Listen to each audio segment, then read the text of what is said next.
Good morning all of you. जैसा कि हमने पिछला जो वीडियो बनाए हैं, हमारे पिछले 2 वीडियो हो चुके हैं। उसमें प्रथम जो हमारी बेसिक जानकारी थी, प्रथम वाले वीडियो में जो अपना फर्स्ट पार्ट था वर्ण विचार में स्वरों का वर्गीकरण, वो आपने कल वाली वीडियो में देखा होगा। और इसकी कनेक्टिविटी को कंटिन्यू बनाए रखने के लिए आप आगे से आगे हर वीडियो देखते जाइए ताकि आपको किसी प्रकार की कोई समस्या ना हो।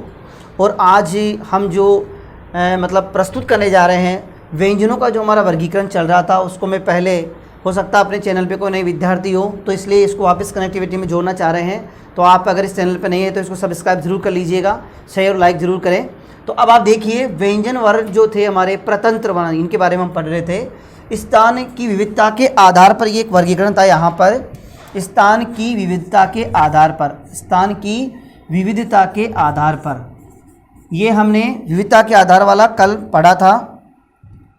स्थान की विविधता के आधार पर हमने कल यहाँ पर ये जो वर्गीकरण प्रस्तुत किया था, स्थान की विविधता के आधार पर, विविधता के आधार पर ध्यानपूर्वक देखिएगा आप।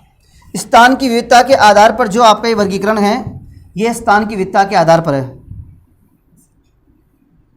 इसमें हमारा जो वर्गीकरण था स्पर्श व्यंजन, अंतस्थ व्यंजन, उष् व्यंजन, इससे संबंधित हम बात करेंगे। लेकिन आपको थोड़ा सा ये काउंटिंग के हिसाब से मैंने यहाँ पर समझा दिया था कि स्थान की विविधता के आधार पर जो हमारे स्पर्श व्यंजन हैं उनकी संख्या 25 होती है, 25। इसके बारे में मैंने विस्तार से पढ़ लिया था। अंतस्थ व्यंजन इनकी संख्या 4 होती है और उष् व्यंजन इनकी संख्या भी 4 होती है। अब एक किस प्रकार से कौन कौन से होते हैं इनके बारे में हमारा जो वर्गीकरण है वो चल रहा था। तो हमारा जो स्पर्श व्यंजन था, यानी स्पर्श व्यंजन से संबंधित जो हमारी बात चल रही थी वो हमने यहाँ पर कल पढ़ी थी। सभी को अच्छी तरह से पता है इस बारे में कि हमने कल पढ़े थे स्पर्श व्यंजन से संबंधित। स्पर्श व्यंजन से संबंधित जो हमने कल पढ़ा उसी को मैं थोड़ा सा एक बार आज रिपीट इसलिए कर रहा हूँ ताकि हमारे चैनल पर अगर कोई नए विद्यार्थी भी हैं उनको भी अच्छी तरह समझ में आ जाए। देखिए मैंने यहाँ लिखा वर्गीय व्यंजन। हमारे जो स्पर्श व्यंजन हैं उनको हम वर्गीय व्यंजन भी कहते हैं। अच्छा, वर्गीय व्यंजन इनको क्यों कहा जाता है? देखिए, सबसे पहले स्पर्श व्यंजन, स्पर्श का मतलब है आपके यहाँ पर छूना, यानी हमारे मुख के किसी न किसी अवयव से स्पर्श करते हुए इन वर्णों का उच्चारण किया जाता है, इसलिए इनको स्पर्श व्यंजन की संख्या दी गई है। स्पर्श व्यंजनों की संज्ञा में इसको रखा गया है। स्पर्श व्यंजन के अंतर्गत क, च, त, त, प, ये आपके 5 वर्ग आते हैं। इसके अंदर क वर्ग में ये है क, ख, ग, घ, उण, च, छ, ज, झ, उण, ट, ठ, ड, ड, उण, त, थ, द, ध, उण, प, फ, ब, भ, और म। इस प्रकार से ये यहाँ पर आपके 25 हो जाते हैं। हमने जो स्टार्टिंग में मैंने आपको बताया था कि शुद्ध वर्णों की संख्या, या मैं कह सकते हैं कि वर्णों की संख्या जो थी उसमें, और एक जो आपके जिसे मूल वर्ण भी कह सकते हैं, टोटल कितने थे? 44। हमने 11 पढ़ लिए स्वर, अब 33 पढ़ रहे हैं हम व्यंजन। 33 के अंदर से 25 ही आ गए, अब 8 अलग पढ़ेंगे। उसके बाद होंगे आपके 44। टोटल 52 वर्ण कैसे बन रहे हैं, ये सारी ही जानकारी आज हम इस क्लास में डिस्कस करेंगे। चलिए नेक्स्ट चलते हैं हम। ये हमारा जो वर्गीय व्यंजन, जो स्पर्श व्यंजनों का वर्गीकरण था विद्यार्थियों। इसके बाद में जो हमारा नेक्स्ट जो हमारा टॉपिक चल रहा है, ये जो इसके आधार से जो हम वर्गीकरण प्रस्तुत कर रहे हैं, ये आपके एक बार मैं यहाँ पर लिख देता हूँ ताकि आपको ध्यान रहे। यानी ये व्यंजनों का वर्गीकरण चल रहा है, व्यंजनों का वर्गीकरण। देखिए आप, व्यंजनों का वर्गीकरण हम पढ़ रहे थे। इसमें से हमने जो पहले नंबर पे जो हमने कल पढ़ा था या जो हम पढ़ रहे हैं वो था आपके स्थान की विविधता के आधार पर, स्थान की विविधता के आधार पर, स्थान की विविधता के आधार पर, स्थान की विविधता के आधार पर, यह आपका वर्गीकरण था स्थान की विविधता के आधार पर। चलिए नेक्स्ट जो आपका नंबर 2 है वो है आपका यहाँ पर उच्चारण स्थान के आधार पर, उच्चारण स्थान के आधार पर, उच्चारण स्थान के आधार पर। तीसरा वर्गीकरण हम पढ़ेंगे दोस्तों प्रयत्न के आधार पर, प्रयत्न के आधार पर। अब ये जो प्रयत्न के आधार पे जो वर्गीकरण होता है वो किस प्रकार से आगे भी डिवाइड है, जब हम इसके बारे में चर्चा करेंगे तो उससे रिलेटेड फिर वहाँ पर आ जाएगा किस प्रकार इसको आभ्यंतर में बांटा गया है, बाह्य में बांटा गया है, आभ्यंतर में कौन कौन से, बाह्य में कौन कौन से हैं। फिलहाल हमारा जो वर्गीकरण चल रहा है वो है आपका स्थान की विविधता के आधार पर। स्थान की विविधता के आधार पर जो हमारा वर्गीकरण चल रहा है उससे रिलेटेड हम जानकारी कर रहे हैं। उसमें हमने जो कल पढ़ा था स्पर्श व्यंजन, यानी हमने इसमें कल स्पर्श व्यंजन पढ़ लिया, ये अच्छी तरह से आपके समझ में भी आ गए। स्पर्श व्यंजन, इनकी संख्या 25 होती है और इसमें कौन कौन से क च ट त प वर्ग आते हैं। आज हम नेक्स्ट इसकी बात कर रहे हैं। यहां पर देखिए आप, अंतस्थ व्यंजन, ये है आपके अंतस्थ व्यंजन। देखिए आप, अंतस्थ व्यंजन, इसका अगर अपन शाब्दिक अर्थ लेते हैं तो अंतस्थ का मतलब होता है आंतरिक। अंतस्थ का मतलब होता है यहाँ पर आंतरिक, यानी ये ऐसे व्यंजन है, ये ऐसे व्यंजन वर्ण है जिनका उच्चारण आंतरिक दृष्टिकोण से होता है। ये स्वर और व्यंजन दोनों की ही श्रेणी में विभाजित किए गए हैं। स्वर व्यंजन का मतलब इसमें यह है कि अंतस्थ व्यंजनों की संख्या जो हमारी 4 होती है वह कौन कौन सी है, ये, र, ल और ये व। ध्यानपूर्वक देखिए आप, ये, र, ल और व, इनकी संख्या कितनी हो रही है अपने पास में यहाँ पर 4। इनकी संख्या हमारे सामने है 4। अब देखिए आप, ये, र, ल, व, यानी इसको हम, ये जो यहाँ पर ये और व दे रखा है, इसे हम अर्धस्वर भी कहते हैं। इसे हम यहाँ पर अर्धस्वर भी कह सकते हैं। ये भी अर्धस्वर है, ये भी अर्धस्वर है, इसलिए व्यंजन और स्वर दोनों में ही गिने जाते एक तरह से। ये आपका पता, आपको प्रकंपित व्यंजन बोलते हैं इसको, प्रकंपित व्यंजन। यह है आपका प्रकंपित व्यंजन और यह है आपका पार्श्विक व्यंजन। यह है आपका यहाँ पर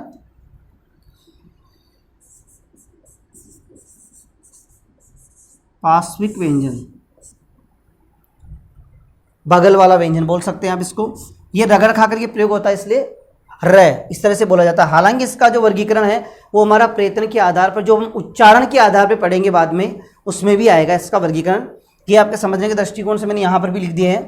अंतस्थ व्यंजन, आंतरिक व्यंजन, ये स्वर और व्यंजन दोनों में समाहित किए गए एक तरह से, क्योंकि इसमें ये और वह जो है ये आपके अर्धस्वर भी गिने जाते हैं। र और ल, यानी ये, र, ल, व। इसका क्वेश्चन किसी भी तरह से आपको पूछा जा सकता है। देखिए आपको फॉर एग्जाम्पल बता रहा हूँ मैं, एक बार एग्जाम में क्वेश्चन आया था, जैसे आप, मैंने यहाँ लिख दिया ये, र, ल और ये व। यहाँ लिख दिया मैंने ये, ल, र और ये व। यहाँ आ गया आपका ये, व, र और ये ल। यानी इस प्रकार के दृष्टिकोण प्रस्तुत करके वहाँ पूछ लिया जाता है कि अंतस्थ व्यंजनों का निम्न में से सही क्रम कौन सा है। देखिए अब सही क्रम जब पूछा जाता है तो हम किस प्रकार से उसका आंसर देते हैं। आपके सामने ये, र, ल, व, ये, ल, र, व और ये, व, र, ल। मैंने 4 आपके सामने 3 ऑप्शन लिखे हैं आपके सामने। इन तीनों में से आपको पता लगाना है। अब तीनों में से जब आप इसमें पता लगाएंगे, कुछ ऑप्शन ऐसे होते हैं जिनको हम पहले ही नेगेटिव में छोड़ देते हैं, ये तो नहीं हो सकता, लेकिन कुछ ऐसे होते हैं जिनके अंदर हमें थोड़ा ध्यान दे करके उसको अलग किया जाता है। अब यहाँ पर देखो ये, व, र, ल, अधिकतर जगह पे आपको ये भी मिल जाएगा लिखा हुआ। कारण उसका ये है, ये हमारा दृष्टिकोण चलता है संस्कृत में, ये चलता हमारे संस्कृत में। यानी संस्कृत के अंदर जैसे मान लो आरपीसी वगैरह के कोई भी एग्जाम होते हैं उसके अंदर, तो ये, व, र, ल, यानी लघु सिद्धांत कौमुदी का आपने नाम सुना होगा। संस्कृत में लघु सिद्धांत कौमुदी चलती है, उसके अनुसार इस जो अंतस्थ व्यंजन उनको जो मान्यता दी गई है वो इस तरह से दी गई, ये, व, र, ल। हमारे हम जो यूज करते हैं हिंदी में वो होता है आपका ये, र, ल, व। इसका मतलब ये राइट हो गया, ये तो रॉन्ग है इससे, और ये संस्कृत के दृष्टिकोण से है। तो ये एक बहुत छोटी सी बात है, लेकिन ये भी हमें एक ध्यान रखने लायक बात है, ताकि हमारा एग्जाम में किसी प्रकार से क्वेश्चन रॉन्ग नहीं हो। स्पर्श व्यंजन हो गए 25, इसके बाद में अंतस्थ व्यंजन हो गए आपके 4। अब इसके बाद हम चल रहे हैं ऊष्म व्यंजन पर। ऊष्म व्यंजन, उष्म व्यंजन का मतलब एक तरह से हो गया गर्म या घर्षण, हम यहाँ पर कह सकते हैं गर्म या फिर घर्षण, यानी ऐसे व्यंजन वर्ण जिनका उच्चारण करते समय घर्षण हो, यानी हमारी जो आंतरिक दृष्टिकोण उससे हम जोर लगा के इनको बाहर निकालेंगे, बोलेंगे तो ऊष्मा बाहर निकलती है। ऊष्मीय व्यंजन, घर्षण व्यंजन, ऊष्मीय व्यंजन बोल सकते हैं हम इसको, ऊष्मीय, यानी इसमें ऊष्मा बाहर निकलती है। ये अलग अलग नाम है इसके, किसी प्रकार के नाम से आप बोल सकते हैं। गर्म व्यंजन, घर्षण, ऊष्मीय व्यंजन, ये सभी इसमें प्रयोग हो रहे हैं। ऊष्मीय व्यंजन, ये ऊष्मीय व्यंजन है, इसका नाम हो गया ऊष्मीय व्यंजन। अब ये कौन कौन से होते हैं देखिए आप, श, स और है। ध्यान से देखिए आप, सभी का उच्चारण अलग अलग है। ऐसा नहीं है हम स सारे से बोल दिए, पता नहीं चला किस कौन सा हम उच्चारण कर रहे हैं। श इचुएशन हम तालु, यानी ये तालव्य वर्ण है। श हम बोलेंगे शंकर, डिफरेंस नजर आना चाहिए, ये नहीं है सलमान, जीभ जो है आपकी दांत के टच हो रही है, इसका मतलब है सलेट वाला बोल रहे हो आप वहाँ पर।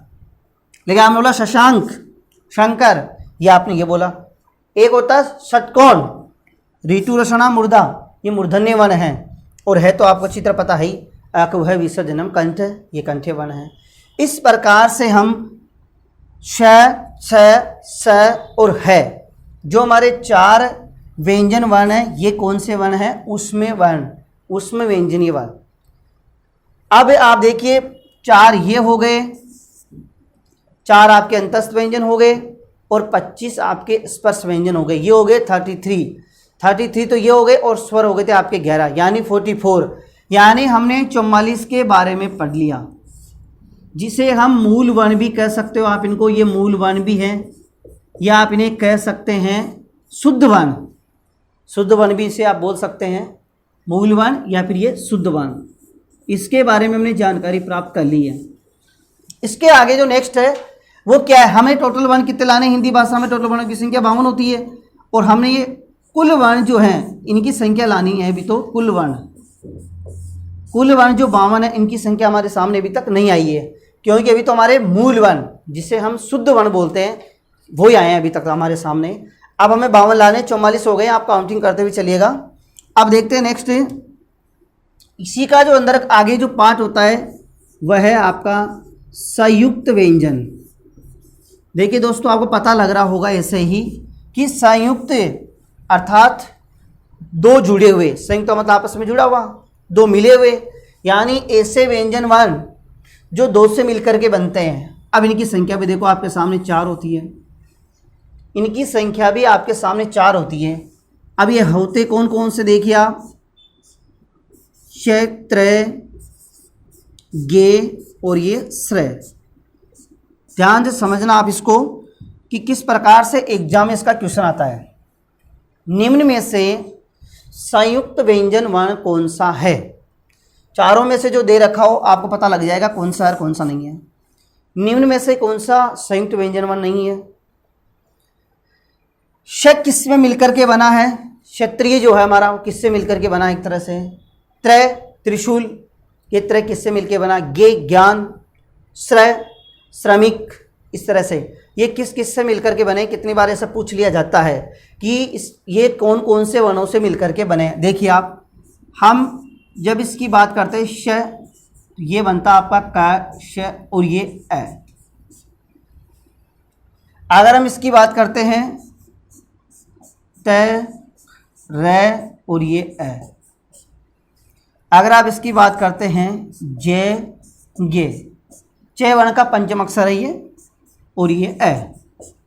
इसके बाद में हम इसकी बात करते हैं श, र और ये अ। ध्यान से देखिए, इतना ही नहीं, यहाँ पर एक और विशेष बात आपको ध्यान रखने की आवश्यकता है। किस किन वर्णों से ये मिलकर के बने हैं? सीधे सीधे इस तरह से दे दे तो आप कर सकते हैं। आप यहाँ पर देखेंगे हलंत, सभी वर्णों में यहाँ पर हलंत लगना अति आवश्यक है, और हलंत जब लगा हुआ है तो इसका मतलब है इसमें आगे स्वर भी मिलना जरूरी है। देखिए आप, सभी में स्वर मिला हुआ है। लेकिन अगर इसका दृष्टिकोण इस तरह से न आए, अगर आपके एग्जाम में इस तरह से लिखा हुआ नहीं आया, मान लीजिए आपके एग्जाम में ये इस तरह से लिखा हुआ गया कि क और इसमें आपने ये मिलाया यस सर, इस तरह से पूछ लिया, या आप ये देखिए इसमें ये तय और इसमें ये र। अगर आपसे ये पूछ लिया ये ज और ये ज हलंत, और ये आपका श हलंत इसमें, और ये इसमें र पूरा है। अगर इस तरह से भी आपसे पूछ लिया जाता है, इसका मतलब आप ध्यान से देखिए, यहाँ पर ये जो वर्ण है, यहाँ पर ये जो वर्ण है दिए हुए आपके सामने, इनमें एक हलंत, इसमें हलंत है, इसमें हलंत दिया हुआ है और इसमें हलंत दिया हुआ नहीं है। यानी हमने इन दोनों को मिला करके लिख दिया। यहाँ पर एग्जिट है, कोई दिक्कत नहीं है, क्योंकि हमने जो क वर्ण जो था उसमें ये स जो मिलाया आपने, मूर्धन्य जो वर्ण है वो पूरा मिला दिया। इसमें र आपने यहाँ पर भी पूरा मिलाया, ये भी आपने पूरा मिला दिया और ये भी आपने पूरा मिला दिया। इसका मतलब ये हुआ अगर आप पूरे मिला रहे हो इसके अंदर बिना हलंत के, तो उसमें ए मिला हुआ है, और जब अगर उसमें ए मिला हुआ है तो इसका मतलब ये हुआ कि वो भी आपका राइट है। आप उसको ये नहीं समझे कि रॉन्ग हो गया, वो भी राइट है आपका। बस आपको सिचुएशन देखनी है, जो आपको ऑप्शन दे रखे हैं, जो आपके एग्जाम में क्वेश्चन आकर उसमें ऑप्शन दिया हुआ है कि त्रय किन वर्णों से मिलकर के बना है। अब उसमें आ गया आपका तय, र, हलंत। अगर यहाँ हलंत दिया हुआ नहीं है मान लीजिए और आगे ए भी दिया हुआ है, तो फिर वो रॉन्ग होगा, वो आपका आंसर नहीं होगा। अगर मान लीजिए यहाँ पर ये तहलन दिया हुआ और आगे र दिया हुआ है, लेकिन उसके बाद किसी प्रकार का कोई भी स्वर नहीं है, इसका मतलब वो भी राइट होगा। बस ये दो ही कंडीशन इस पर अप्लाई होती है, या तो ये वाली स्थिति है नंबर 1, या फिर ये नंबर 2 ये स्थिति है। इसके अलावा इसकी कोई तीसरी सिचुएशन बनती नहीं है। इस हिसाब से आपको ध्यान में रखना है किस प्रकार ये 4 वर्ण होते हैं, किस प्रकार इसका यूज हो रहा है आपके सामने। समझ चुके होंगे आप। चलिए नेक्स्ट दोस्तों, ये आपके संयुक्त व्यंजन, इनकी संख्या हो गई आपकी 4। अब तक हम पढ़े थे 44। 44 में आप 4 और मिला दीजिए, ये हो गए 48। मतलब अभी तक 52 नहीं हुए। टोटल वर्णों की संख्या 52 थी, अभी नहीं हुए, तो इसका मतलब बाकी हैं अभी। चलो नेक्स्ट चलते हैं हम। आपने देखा होगा अंग और अह, ये वाले वर्ण जिसे हम बोलते हैं अयोगवाह। अयोगवाह, अयोगवाह जो वर्ण होते हैं, ऐसे वर्ण होते हैं ये जो न तो स्वरों में आते हैं, न तो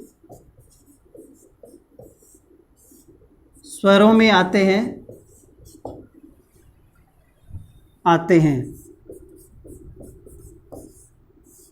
और न ही व्यंजनों में,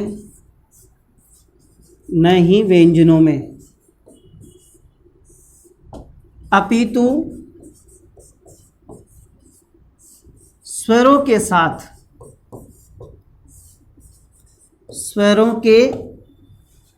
साथ इनका प्रयोग किया जाता है। इनका प्रयोग किया जाता है। देखिए आप, यानी ऐसे वर्ण जो न तो आपके स्वर में आ रहे हैं और न ही आपके व्यंजनों में आ रहे हैं, लेकिन स्वरों के साथ में इनका उच्चारण किया जाता है, अयोगवाह। इनकी संख्या 2 होती है। ये आप ये बोलते हो अंग और ये अह। देखिए आप ध्यान से, हमने जब स्वर पढ़े थे ए आ ई उ री ए ऐ ओ औ, उसके बाद अंग और अह का स्थान आता है। केवल हम जब इसको सिंपल वे में लिखते हैं, हम वर्णमाला की अगर बात करते हैं तो वहाँ पर अलग सिस्टम है। वहाँ पर सबसे पहले अंग वाला, अगर मान लीजिए कितनी बार वर्णमाला से संबंधित क्वेश्चन आते हैं ना, पहले चंद्रबिंदु वाला क्वेश्चन सबसे पहले मान लो इसमें दिया हुआ है, चंद्रबिंदु वाला वर्ड पहले आता है, उसके बाद विसर्ग वाला आता है, फिर अनुस्वार वाला पहले, उसके बाद चंद्रबिंदु, इस तरह से प्रयोग होता है। ये तो आपका वर्णात्मक दृष्टिकोण है। हम यहाँ बात कर रहे हैं अंग और अह का, अब तक हमने प्रयोग कहीं नहीं किया। ये आपके अनुस्वार, इसका जो नाम है वो और इसका जो नाम है वो आप ध्यान से देख लीजिए। इसे हम बोल रहे हैं अनुस्वार। ये है आपका अनुस्वार, ये अनुस्वार है। और ये है आपके विसर्ग। आपने संस्कृत में भी देखा होगा, इस विसर्ग का प्रयोग जो किया जाता है, इसका जो उच्चारण है वो होता हलंत है, यानी आधा है। अगर आप इसको देख सकते हैं, मान लीजिए आपने लिखा कंगन, इस तरह आप इसका प्रयोग कर सकते हैं। आपने इस मूल स्वर का प्रयोग कर दिया अंग, ये लो ये आ गया यहाँ पर। अगर आपने इधर इसका प्रयोग किया, आपने लिखा पे पान है, इसका प्रयोग कर सकते हैं। अंतःकरण, ये अंत है और ये करण।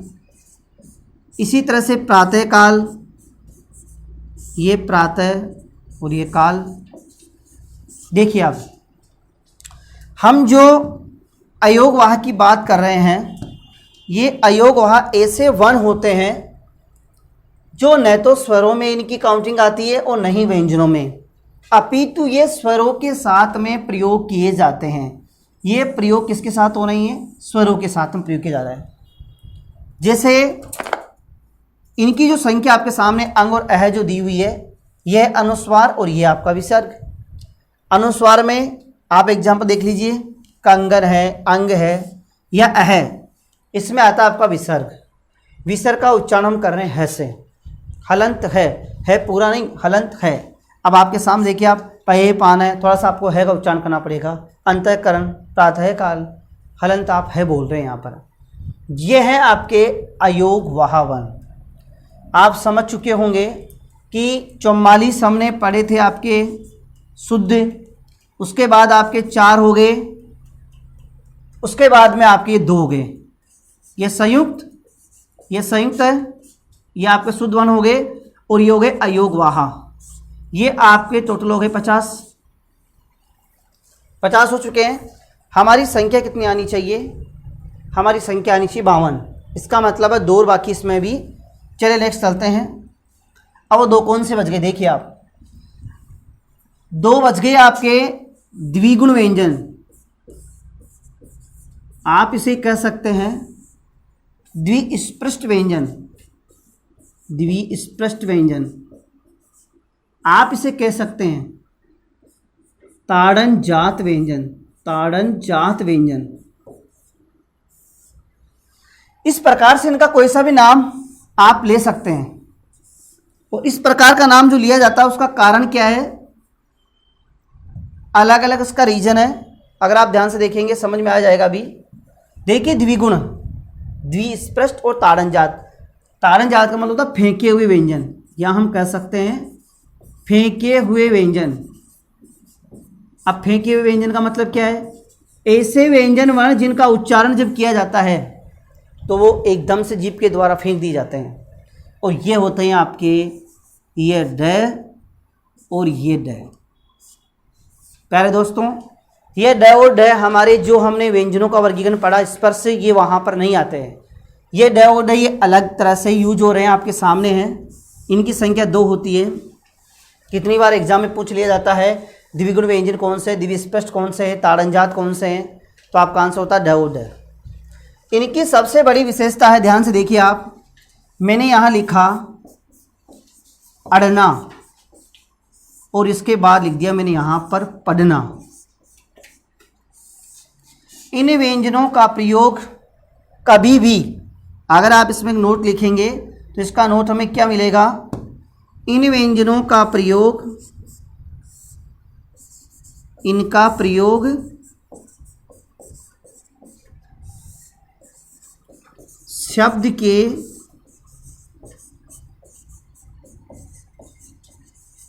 प्रारंभ में कभी नहीं होता।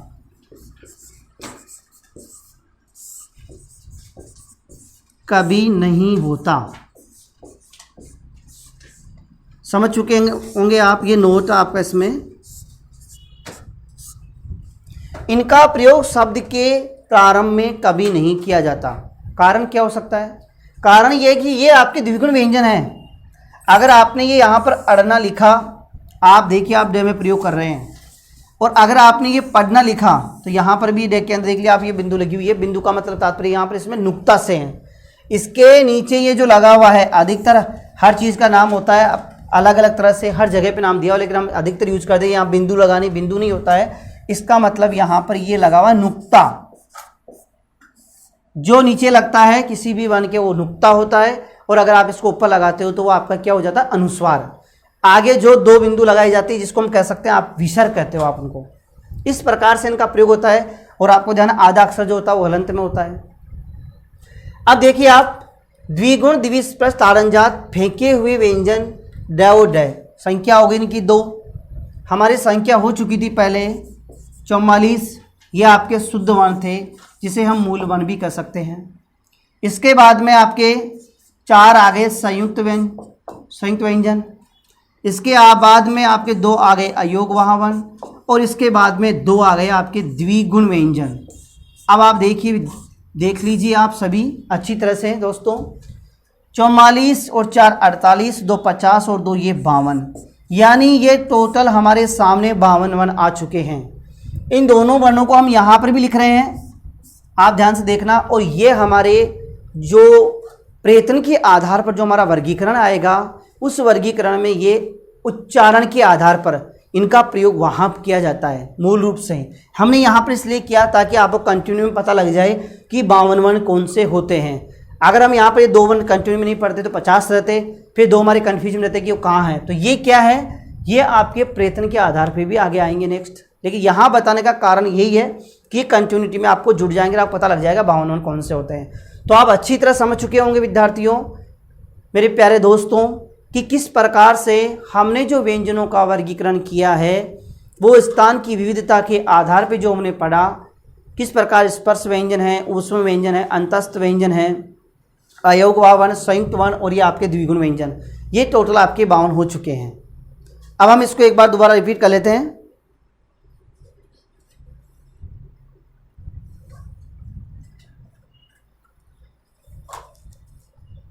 स्थान की विविधता के आधार पे जो हमारा वर्गीकरण था, यानी हम व्यंजनों का जो वर्गीकरण प्रस्तुत कर रहे हैं, इसको एक बार रिपीट कर दें ताकि फिर उसके बाद नेक्स्ट वाला वर्गीकरण पढ़ेंगे हम। जो आपके स्थान की विविधता के आधार पे था वो आपने अच्छी तरह से पढ़ा। स्पर्श व्यंजन, अंतस्थ व्यंजन, ऊष्म व्यंजन, आगे से आगे आ जाएंगे भी आपके ओर। आपके उच्चारण स्थान के आधार पर ये आपका नेक्स्ट होगा, अभी जस्ट अब इसके बाद में वही करेंगे। प्रयत्न के आधार पर जो वर्गीकरण है, स्पर्श व्यंजन, अंतस्थ व्यंजन, ऊष्म व्यंजन, ये जो आपका वर्गीकरण इसके आधार पर चल रहा था हमारे। इसमें हमने स्पर्श व्यंजन कल पढ़ लिए थे, 25 मिनट की संख्या होती थी।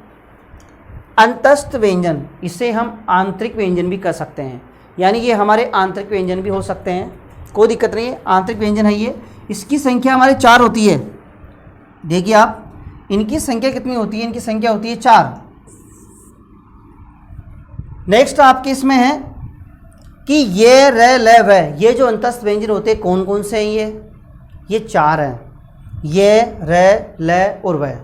ये र ल व जो हमारे 4 अंतस्थ व्यंजन हैं, उनमें से हम ये और ये आपका व, इसे हम अर्धस्वर भी कह सकते हैं, यानी ये अर्धस्वर में भी आते हैं। और आपका जो ये है र और ये आपका ये जो ल है, ये आपके प्रकंपित और पार्श्विक जो व्यंजन उसमें भी इनकी श्रेणी है, ये आपके अंतस्थ व्यंजन है, इनकी संख्या हो गई आपके 4। चलिए नेक्स्ट चलते हैं हम। हमने अभी चर्चा करी थी कि अगर आपके एग्जाम में अंतस्थ और ऊष्म व्यंजन का किसी भी तरह से अगर प्रश्न इस तरह बन के आ जाता है कि निम्न में अंतस्थ व्यंजनों का सही क्रम कौन सा है, ऊष्म व्यंजनों का सही क्रम कौन सा है, आपको ये अच्छी तरह से याद रखना पड़ेगा। ये र ल व, ये आपका शुद्ध है, इसमें ये हो ही नहीं सकता। नेक्स्ट जो दे रखा है, ये हमारे संस्कृत दृष्टिकोण से लिखा हमने, ये व र ल, ये संस्कृत में लघु सिद्धांत कौमुदी के अनुसार माना जाता है, इसलिए ये व र ल है। कुल वर्ण जो हमारे 52 चल रहे थे उसमें से 44 हमारे यहाँ तक हो जाते हैं जब हम उसमें व्यंजन पढ़ लेते हैं। इनकी संख्या स और है, ये उसमें व्यंजन है, ग्रम व्यंजन है, घर्षण व्यंजन है, क्योंकि इनको बोलते समय हमें जोर दे करके और हवा बाहर निकालनी होती है, उससे घर्षण कहते हैं, घर्षण होकर के व्यंजन बाहर निकलते हैं। इनकी संख्या हमारे सामने 4 होती है। चलिए नेक्स्ट आगे चलते दोस्तों। आप अच्छी तरह से धीरे धीरे अगर आप इनको अपने माइंड में स्थायी करते हुए चलेंगे, अपने नोट्स बनाते हुए चलेंगे, तो ये मैं दावा करता हूँ आपसे, ये कभी भी किसी भी श्रेणी में आपसे एग्जाम में गलत नहीं होंगे। लेकिन आपको इतना करना पड़ेगा, अगर किसी तरह की कोई भी प्रॉब्लम, कोई समस्या अगर आप आती है तो आप निश्चित रूप से कमेंट कीजिए, आप कमेंट बॉक्स में दीजिए, तो निश्चित अगली क्लास में उसका समाधान होगा। संयुक्त व्यंजन जो है आपके 4, वो हैं आपके क्षत्र गे श्र। ये दो से मिलकर के बनते हैं, इसलिए इनको संयुक्त व्यंजन बोलते हैं। अब 2 का मतलब क्या है? क और श, 2 से मिलकर बना त और र, इसमें ए मिल गया, ज और ये, श र और ए। इस तरह से ये 2 से मिलकर के बन रहे हैं, इसलिए हम इनको संयुक्त वर्ण बोल रहे हैं, संयुक्त व्यंजन वर्ण बोल रहे हैं। और इनका जो तरीका लिखने का 2 तरह से होता है, मैंने आपको बताया था। आप इस तरह से भी इसको बोल सकते हैं, आप इस तरह से भी लिखा हुआ जो है उसका सही रूप मान सकते हैं। अगर ये रूप गलत माना जाएगा तो कहाँ माना जाएगा? अगर ये रूप अगर आपका रोंग होगा तो कहाँ होगा? जब मान लीजिए इसमें हलंत दे रखा हो, अगर जैसे मान लो आपने इसमें हलंत भी लगा दिया, इस जगह पे आपने हलंत भी लगा रहे हो आप, और उसके बाद में ए वगैरह कुछ भी नहीं है, फिर आपका गलत हो जाएगा वो। अगर आप इसमें हलंत वगैरह नहीं लगा रहे तो इसका मतलब वो सही है आपका। क्लियर? इसी तरह से इनमें जो है ये सारे, इनमें कहीं पर भी हलंत का प्रयोग नहीं होगा, यानी इनमें अगर हम देखेंगे अच्छी तरह से तो इनमें हलंत का प्रयोग कहीं पर भी नहीं होगा। अगर आप इसमें हलंत का प्रयोग करते हैं फिर रोंग हो जाएगा वो, इसमें नहीं होगा, इसमें होगा हलंत का प्रयोग। समझ गए होंगे आप? चलिए नेक्स्ट आगे चलते हैं। अयोग वहावन, बहुत अच्छा है ये भी, ध्यान से देखिएगा। ऐसे वर्ण जिनका उच्चारण स्वरों के साथ होता है, लेकिन वो न तो स्वरों में गिने जाते हैं और न ही व्यंजनों में गिने जाते हैं। ऐसे वर्ण जिनका उच्चारण तो स्वरों के साथ में किया जाता है, लेकिन वे न स्वरों में आते हैं और न ही व्यंजनों में आते हैं, उन्हें अयोग वहा वर्ण कहते हैं। प्यारे दोस्तों, कभी कभार पूछ लिया जाए बाय चांस, तो आपको ध्यान रहना चाहिए। मैं बता देता हूँ, अयोग वहा जो है ये हिंदी में प्रयोग हुआ, और हिंदी में प्रयोग हुआ तो ये वर्ण अलग से बताने वाले कौन थे जिन्होंने इनका प्रयोग किया? उनका नाम था किशोरीदास वाजपेयी। किशोरीदास वाजपेयी, किशोरीदास वाजपेयी। देखिए आप, ये हिंदी के कोई प्रकार विद्वान ही होंगे, हम ये नहीं कर सकते, हो सकता है अटल बिहारी वाजपेयी इस तरह से हो, ऐसा नहीं है। किशोरीदास वाजपेयी ये ऐसे एक विद्वान थे जिन्होंने इनका वर्गीकरण प्रस्तुत करके अच्छी तरह समझाया कि इनको न तो स्वरों में काउंट करेंगे हम, नहीं व्यंजनों में, अपितु ये स्वरों के साथ में बोले जाएंगे। बस इतना सा उन्होंने बताया। ये नाम अगर कभी पूछ लिया जाए तो बता सकते हैं आप, किशोरीदास वाजपेयी ने नाम दिया था अयोगवा। कौन से हैं? अंग और अह, ये अंग और ये अह। अंग और अह में ये आपके अनुस्वार में आ रहे हैं, ये अनुस्वार में प्रयोग हो रहा है, और ये आपका यहां पर विसर्ग में प्रयोग हो रहा है।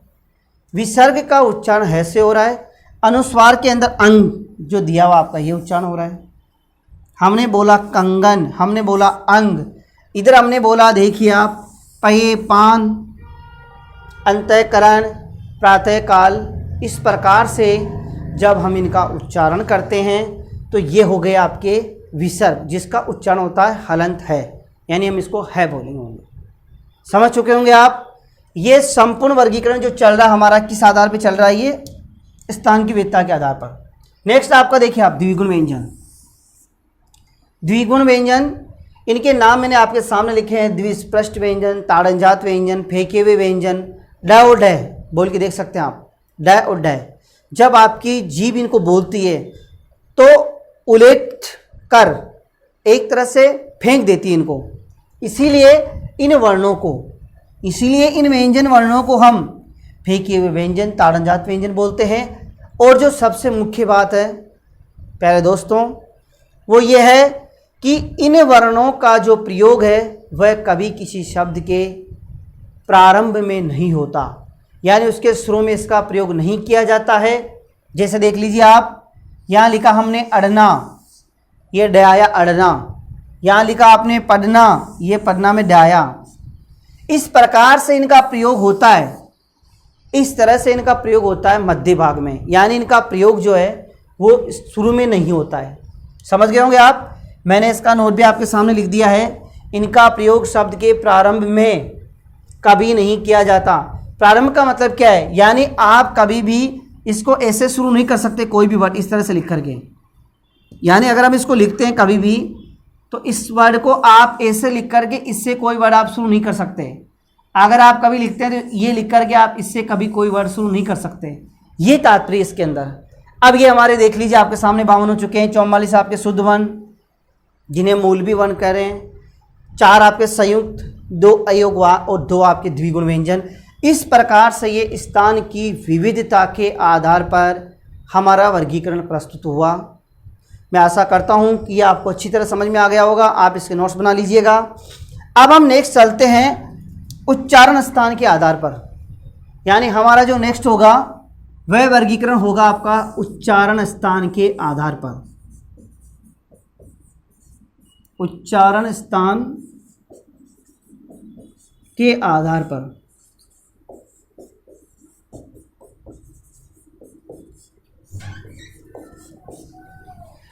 उच्चारण के आधार पर अलग वर्गीकरण होता है और उच्चारण स्थान के आधार पर अलग वर्गीकरण होता है। कैसे होता है, किस तरह होता है, हम देखिए इसमें थोड़ा सा अगर संस्कृत का सहयोग ले लेते हैं तो आपके थोड़ा अच्छे समझ में आ जाएगा और आप कभी भी कंफ्यूज में नहीं होंगे, क्योंकि संस्कृत और हिंदी का तो आपको अच्छी तरह से पता है चोली दामन का साथ है। ये दोनों जो भाषाएं हैं ऐसी आपस में चोली दामन का साथ है। हमने संस्कृत से भी हिंदी के अंदर तत्सम शब्दों का प्रयोग किया है।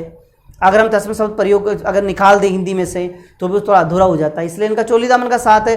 कितने दृष्टिकोण में जब हम इनका प्रयोग करते हैं तो ये हमारे लिए थोड़ा और इजी हो जाता है। उच्चारण स्थान के आधार पर, एक उच्चारण के आधार पे आता है, वो आगे पढ़ेंगे हम, प्रयत्न के आधार पे आएगा। अब आप इसमें देखिए संस्कृत के कुछ सूत्र हैं जो आप याद रखें। इसके बाद है उच्चारण का स्थान, पहले संस्कृत में हो जाएगा। इसके बाद आपका फिर हिंदी के दृष्टिकोण से हिंदी में उनको क्या बोलते हैं, और फिर आगे आएगा आपके इसमें वर्ण, कौन कौन से वर्ण का प्रयोग हो रहा है। ठीक है, अगर हमारा पहला जो सूत्र है वो मैंने लिखा, देखिए आप, ए कु है,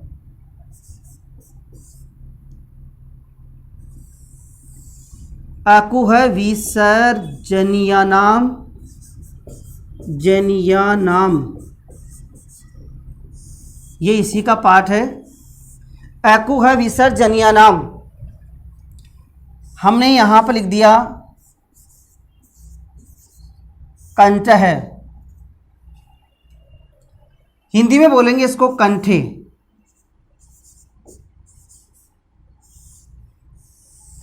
देखिए आप, हमने सबसे पहले इसका प्रयोग जो किया, हम जो इसको बोल रहे हैं वो हमने बोला एकु है विसर्जनीयानाम कंठ है, नंबर 1। ये नंबर 1 चल रहा है अभी तक, ओनली नंबर 1 है ये। एकु है विसर्जनीयानाम कंठ है, क्या बोला मैंने, एकु है विसर्जनीयानाम कंठ है।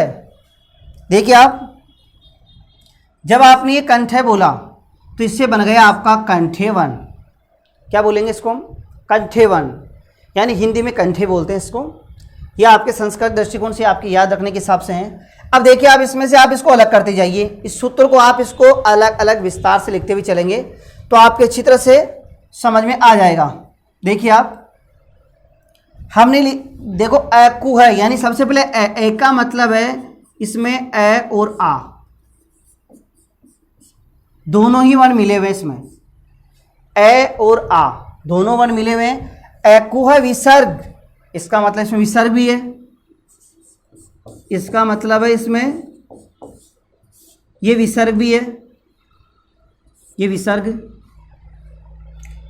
एकु है विसर्जनीयानाम कंठ है, अब देखो आप मुख्य रूप रह गए इसमें क और है, यानी क वर्ग और क वर्ग के अंदर कौन कौन से बनाते हैं आपके क, ये ख, ये ग, ये घ और ये न, और इसके बाद आपका ये है।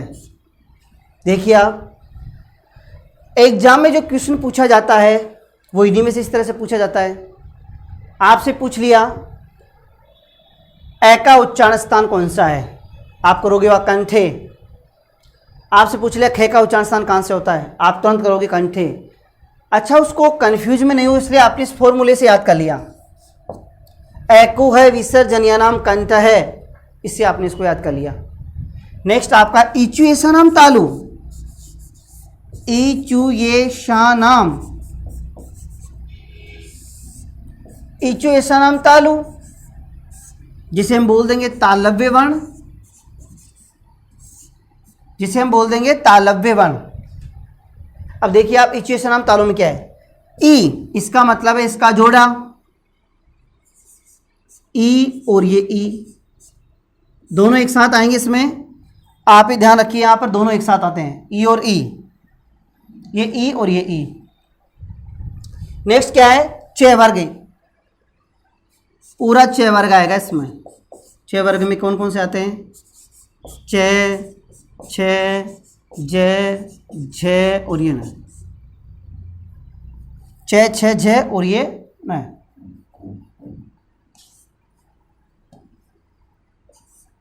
और इसके बाद है इसमें इचुएशनम श, ये और ये श।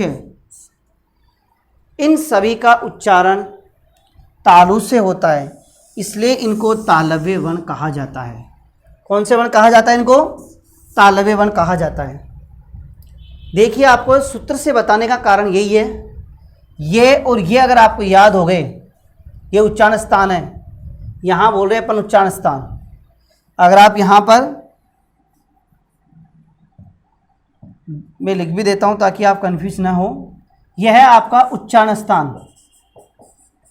कि कहाँ से उस वर्ण का उच्चारण होगा। क्लियर है, समझ गए होंगे आप क्या कहना चाह रहा हूँ मैं।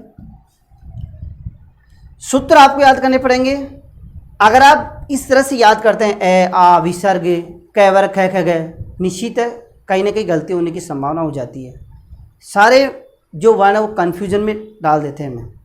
अगर आप इस तरह से इसको याद रखते हैं, ए कु है विसर्जन नाम कंठ है, कंठे वर्ण कौन से हैं, ए आ विसर्ग क वर्ग है। इचुएशन नाम तालु, आराम से याद रख सकते हैं, ई च वर्ग छ छ ज ज, ये और से। नेक्स्ट चलते हैं हम, इचुएशन नाम तालु के बाद तीसरे नंबर पे आता है आपका इसमें ऋतु रसाणाम मूर्धा। ऋतु रसाणाम मूर्धा, जिसे आप हिंदी में बोलेंगे मूर्धन्य वर्ण। क्या बोलेंगे, मूर्धन्य वर्ण। और मूर्धन्य वर्ण कौन कौन से हैं, देखिए आप री, मूर्धन्य वर्ण है आपके इसमें री, हलंत लगा दीजिए। ट वर्ग, और ट वर्ग के अंदर कौन कौन से आ रहे हैं, ट, थ, ड, ध और ये न। इस तरह से इसका यूज हो रहा है यहाँ पर, ट, ठ, ड और न। आगे कुछ है इसमें र और ये स। इन सभी का उच्चारण मूर्धन्य वर्ण से हो रहा है। अब आगे आ रहा है आपके इसमें ऋतुलसा मूर्धा के बाद देखिए आप लीलतुलसा नाम दंता। लीलतुलसा नाम ये हो रहा आपका दंता। याद रखेंगे आप, दंते वर्ण, कौन से वर्ण है ये, दंते वर्ण। इसमें कौन कौन से आ रहे हैं आपके, ली, ये संस्कृत में काम आता है। तय वर्ग, और तय वर्ग में कौन कौन से देखिए आप, तय, थ, द, ध और ये न, थ, थ, द और न। ल और स, ल और ये स। इस प्रकार से नंबर 3 और नंबर 4 आपके पूरे हुए। ऋतुलसा मूर्धा, ऋतुलसा दंता। नेक्स्ट आपका इसमें है उपध्यमानीयानाम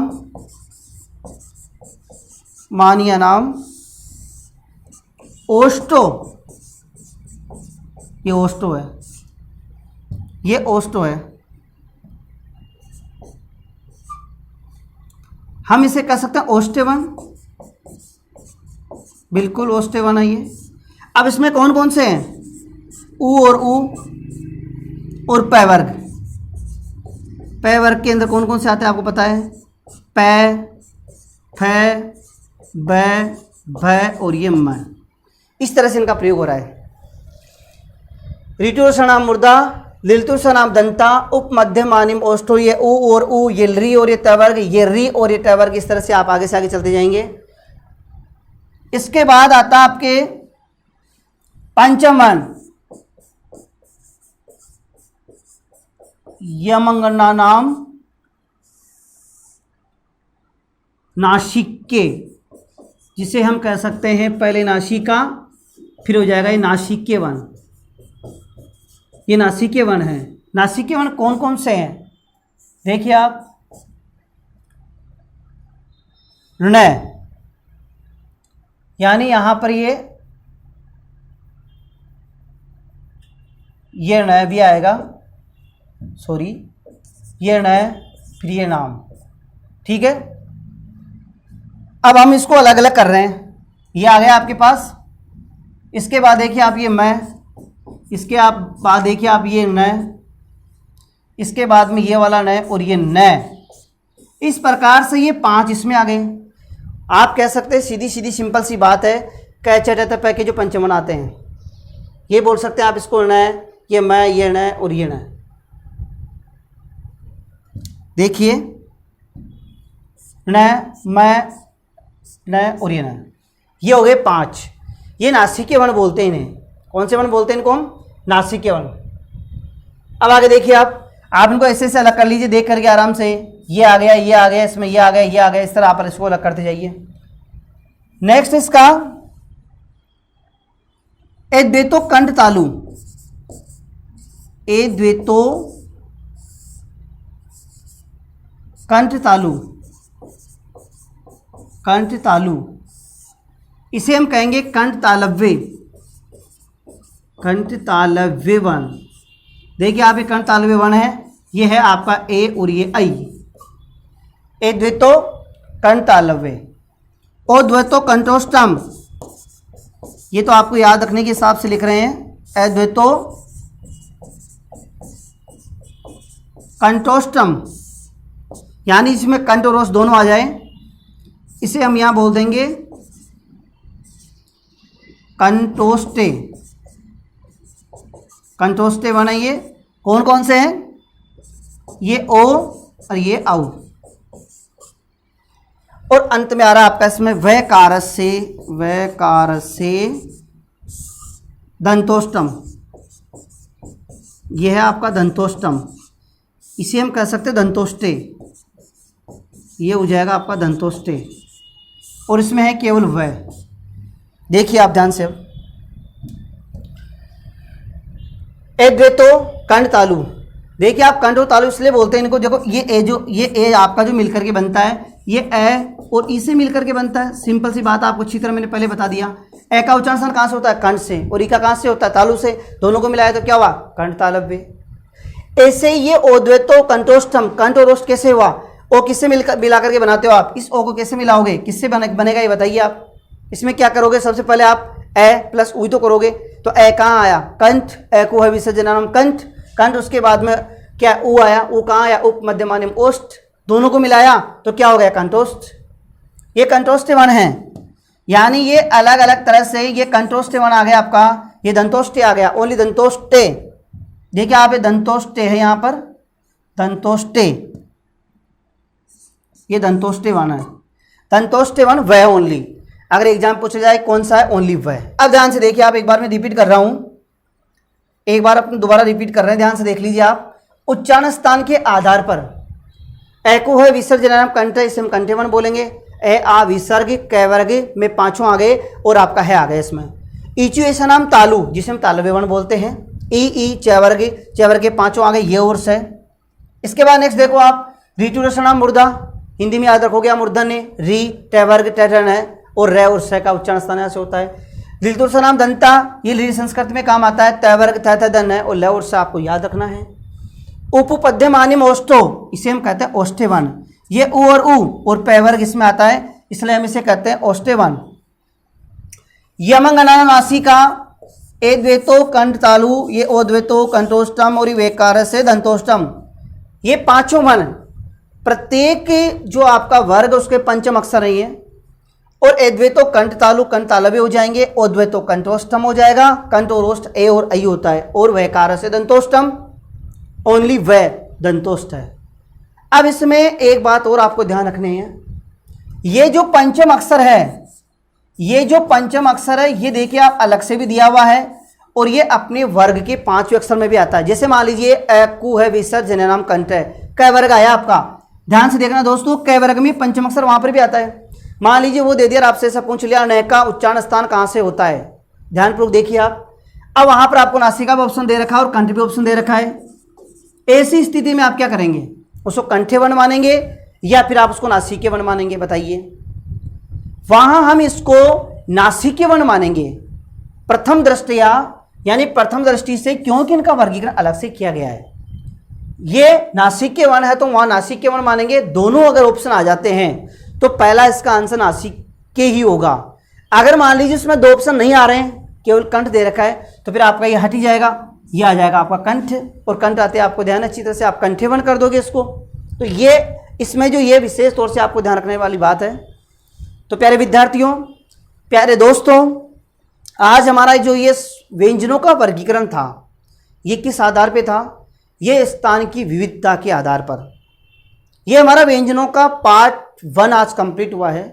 इसका पार्ट 2 जो प्रेतन के आधार पर वर्गीकरण है वो हम कल की क्लास में देखेंगे।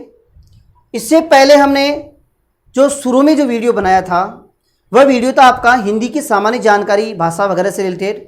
नंबर 2 जो आपका वीडियो बना वो था वर्ण के आधार, वर्ण वगैरह क्या होते हैं, और वर्ण के साथ में स्वरों का वर्गीकरण, स्वर का वर्गीकरण होगा। आज ये आपका 30 नंबर का है, तो आप किसी भी क्लास को मिस न करें। अगर कोई भी विद्यार्थी नया आता है तो पुरानी वीडियो जरूर देख लीजिए, ताकि उन दोनों में कॉम्बिनेशन हो सके और आप किसी प्रकार के कन्फ्यूजन में न रहें। धन्यवाद विद्यार्थी, धन्यवाद दोस्तों।